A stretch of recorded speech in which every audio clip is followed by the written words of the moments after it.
یہ غوث اعظم ہے۔ ایک مرتبہ خلیفہ بغداد نے ایک بہت بڑا جلسہ رکھا جس میں شہر کے بڑے امیر ترین انسانوں کو بلایا۔ اس میں کسی غریب کو آنے کی کوئی جرت نہیں تھی، کسی غریب کو دعوت نہیں دی، اور اس کے دعوت دینے کا طریقہ یہ تھا کہ اس نے کارڈ بنوایا اور کارڈ امیروں کے گھر پہنچا دیا اور اپنے چوکیدار سے کہہ دیا جس کے پاس یہ کارڈ ہو اسے اندر آنے دینا اور جس کے پاس کارڈ نہ ہو اسے باہر بھگا دینا۔ جب یہ خبر پھیل گئی سارے لوگوں میں کہ یہاں پر مصطفیٰ جان رحمت کا ذکر ہونے والا ہے، خلیفہ بغداد جو کہ بڑا امیر ترین انسان ہے اس نے محفل میلاد کا انعقاد کیا تو ایک عورت اور اس کی لڑکی خلیفہ کے دروازے پر آئی جو کہ غریب تھے، بہت زیادہ غریب تھے۔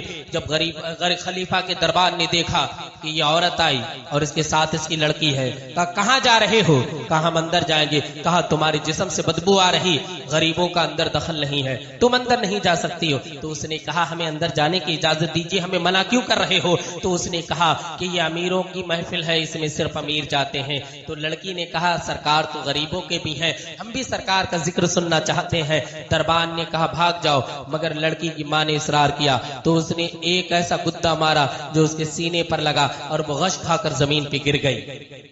لڑکی بولی امی جان ہم لوگ غریب ہیں، یہ ہماری نہیں سنے گا، چلو اپنے گھر پر چلتے ہیں۔ لڑکی گھر پر اپنی ماں کو لاتی ہے، بھیگی بھیگی پلکوں سے انہوں نے پورا سفر طے کیا۔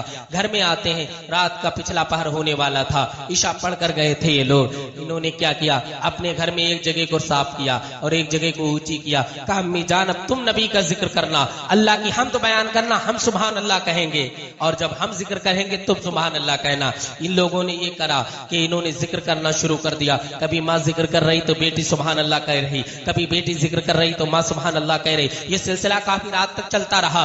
جب رات کے 2-3 بجے بیٹی کو پیاس لگی اور وہ پانی پینے کے لیے نل پر آئی تو کیا دیکھتی ہے، کوئی سفید لباس میں اس کی دہلیز کو چوم رہا ہے، اس کی چوکھٹ کو چوم رہا۔ کہا امی جان باہر نکل کے آؤ دیکھو یہ کون ہے۔ جب امی باہر نکل کے آئی تو امی نے پہچان لیا یہ تو بغداد کے شہنشاہ غوث اعظم ہے۔ کہا غوث آپ ہمارے دروازے پر کیسے آئے ہو؟ یہاں تو کوئی آتا ہی نہیں، اور صرف آنا ہی نہیں تم تو ہماری چوکھٹ کو چوم رہے۔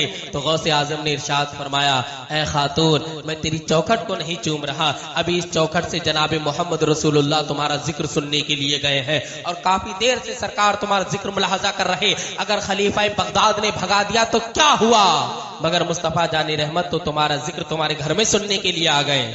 تو یہ مقام ہے غوث اعظم کا کہ غریبوں کی دہلیز چوم رہے ہیں، اور اس دہلیز کو جس پہ مصطفیٰ کے قدم مبارک لگے ہوں۔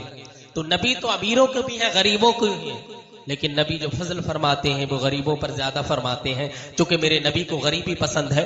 حضور سیدنا غوث پاک رضی اللہ تعالیٰ عنہ کو غریبی پسند ہے۔ آپ کا ظاہری لباس تو بہت قیمتی ہوتا تھا مگر اندر آپ ٹاٹ پہنتے تھے، پیوند لگے کپڑے پہنتے تھے، اس لیے کہ غربت کو سارے اولیاء اللہ سے پیار ہے اور سارے اولیاء اللہ کو غربت سے پیار ہے۔ انہیں غریبی پسند ہے، انہیں دکھاوا شور شرابہ ریاکاری بالکل پسند نہیں ہے۔ وہ اللہ کے ہو جاتے ہیں، کائنات ان کی ہو جاتی ہے۔